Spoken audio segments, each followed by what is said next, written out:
Welcome to the Logic and Life Coaching Podcast, episode 42. Everyone wants happiness and success, and we know how to get you there. Come listen to the Leadership Society of Arizona as we teach a proven logic to help you simplify life, overcome challenges, and predict the future. You're listening to the Logic and Life Coaching Podcast.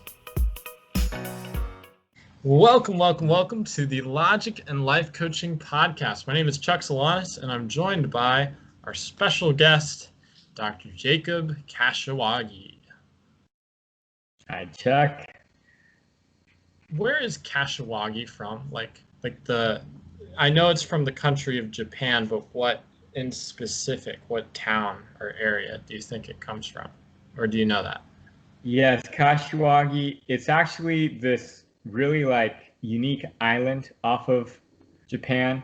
It's like a really small one, and it was owned by the Kashiwagi clan, and that's where all the Kashiwagis come from. But it's no longer there. The island is no longer there. Yeah, it's sunk into the ocean. It's kind of a myth now. Really? No, I'm just messing with you, April Fools. Oh, I got you. Dr. Jacob, it is April 2nd when we are filming this, and this isn't going to air for probably another couple months. So, oh, that was a good one. sheesh. I was like, wow. No, actually, I have no idea what location the Kashiwagis come from, but I think it's around Tokyo.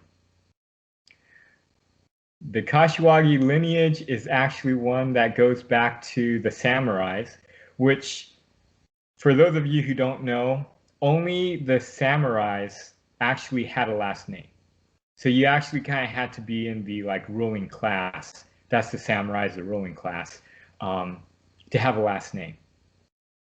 And Kashiwagi wasn't necessarily as one of the big samurai clans or whatnot, but my lineage actually comes from very educated, very well, I guess very high up people in Japan way back when.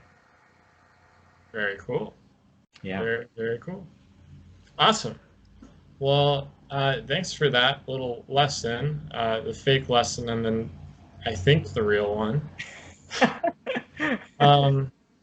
But yeah, I guess today we're going to talk about something other than names, but maybe name calling. I don't know. Name calling at certain people. If I've found that lately I have been getting upset or angry about certain things that are going on in my life. So one example is my dog just randomly started peeing in the house.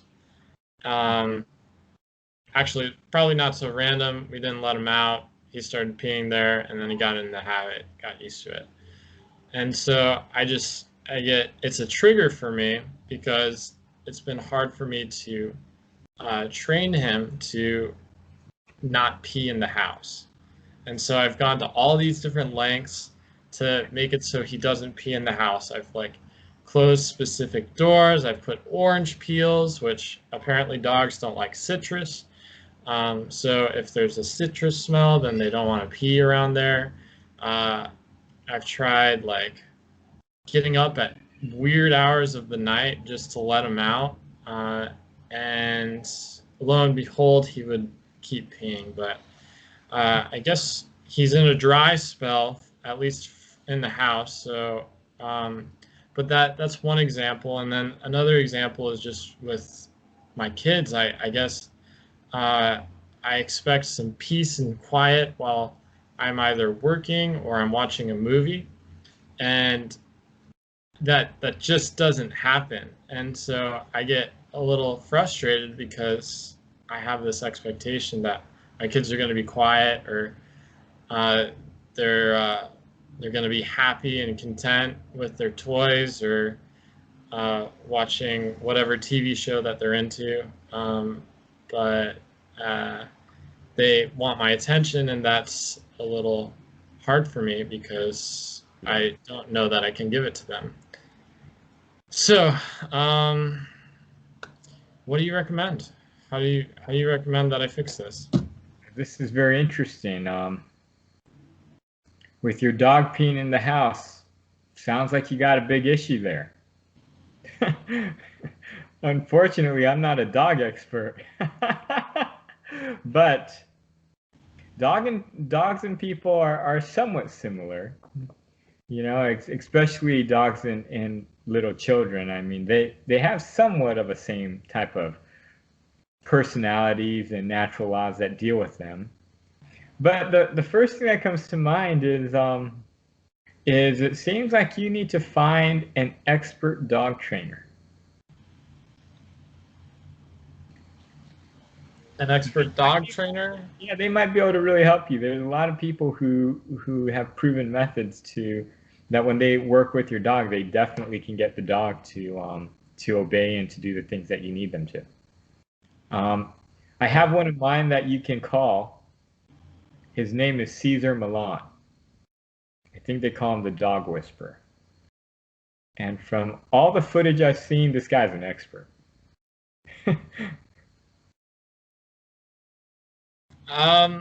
You know, I think he might be out of my price range.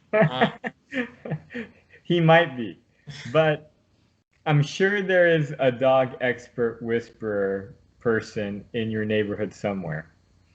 And so I think the first thing you got to do is find an expert to help you, if you can. Because when you get angry at things, and everyone's going to get angry if you push them hard enough. This is one thing I've seen in everybody I've ever known, even the nicest people. If you haven't seen someone get angry, you just haven't pushed their buttons long enough and in the right way enough. Because under enough duress, anybody's going to crack. Some people, you got to do it for quite a long time, but in other people for less. But everyone's going to crack sometimes. So the issue is not that you're getting angry. The issue is that there's something in your life that you can't deal with. And so, you know, with the dog peeing in the house, I can understand how that can get really old real quick. So you got to figure out a way to deal with it. The best way is if you have an expert, even with children. You can't figure out how to get your children to be quiet enough, you know, use their time alone better, whatever it might be. There's always something you can be doing, because these experts, they don't like force the children or force the dogs to obey them, but they have certain methods they use that they know, because they understand the natural laws behind the dog or behind children on what's going wrong, you know, why they're acting the way they are. And so that's the first thing I suggest. Mm-hmm. Second, talk to other people. The more you talk with other people about it, someone's going to come up with a good solution. Or someone's going to know an expert, better yet. And so, you know, a lot of times people go through life and they don't realize that, you know, not talking to people is a very big detriment to living life. Because there's just too many things in life that you got to deal with, especially nowadays. There's too many diseases out there, too many things that like cause you issues, too many little things that it costs too much to get to hire an expert like Cesar Millan or whatnot for. And so the more people you talk to and open up to about your issues, even though, yes, it lets people know you have issues, but so what? Everybody has issues, right? But the people who actually talk about their issues, these are the people who actually get answers. It's like that old saying, if you ask, you'll receive. But if you don't ask, you get nothing. I don't like getting nothing. Yeah, that's good to know. I mean, if you're not asking, then if you know that you're not going to get anything if you don't ask, that's important that you know. you'll just have the same thing. My mom has this one thing that she likes to say. She says, insanity is trying the same thing twice and expecting a different result. And so it's kind of similar in that if you want something to change, you gotta do something different. You can't do the same thing. Yes. Now that leads to my third suggestion for you, which is oftentimes when you're trying to change something with, especially with other people, you're trying to like do things that uses the external environment to make them do something. Like with your dog peeing in the corner, so you're going to try and put these dog pills there so he doesn't pee in the corner anymore. But you got to realize there's a reason the dog's peeing. So like that type of solution doesn't really get to the crux and doesn't change the crux of what's causing him to do that. And so like maybe, the dog's peeing out of fear, or maybe the dog's peeing out of, he's not getting enough exercise, or maybe the dog's peeing because of what he's eating during the day, right? Or something. But it usually the adjustments that you need to make with people and dogs is usually trying to figure out why they're doing something and adjusting the potential cause of why they're doing what they're doing. Internally, not externally, right? Yeah, instead of trying to, use orange peels or something that the dog doesn't like to push them not to do it. Because if the dog was being normal, he wouldn't be peeing inside the house. So there must be a reason causing this, right? And that's the same with your children, although children are naturally kind of rambunctious and loud. So that's the last thing. For a suggestion, if all of those don't work, is you gotta look at your options here. Okay. If you just can't stand this and whatnot, and there's no way you can deal with this within your resources, limitations, constraints, whatever it might be, then to keep your sanity, you might need to get rid of the dog. Right? You got to look at what your options are and what you're willing to deal with. Right. But that's not really an option because it's just not. He's part of the family. We just got to figure out. Yeah. It's the same thing with children. Mm-hmm. Just kidding. That's a joke. Yeah. We were talking about tax the last episode. I think you need to listen to your own advice. No, but you have to look at your options, right? Right. There's a perfect way of doing things, and then there's a way you have to do it because of who you are. And this is why, like with the last episode, even with dogs, right? You never judge how someone deals with their issues. Because depending on their constraints, their environment, what's going on, it could be the only way they can deal with it. And it could be the best option for them, even though it's maybe not like the most efficient and the happiest. And it's the same thing with children, right? Children are really loud. That might be just who your children are. You might not be able to get them to not be loud at certain times. But to keep your own sanity, well, maybe there's things that you can do that maybe aren't the best for everybody involved, or especially your children, but maybe it works.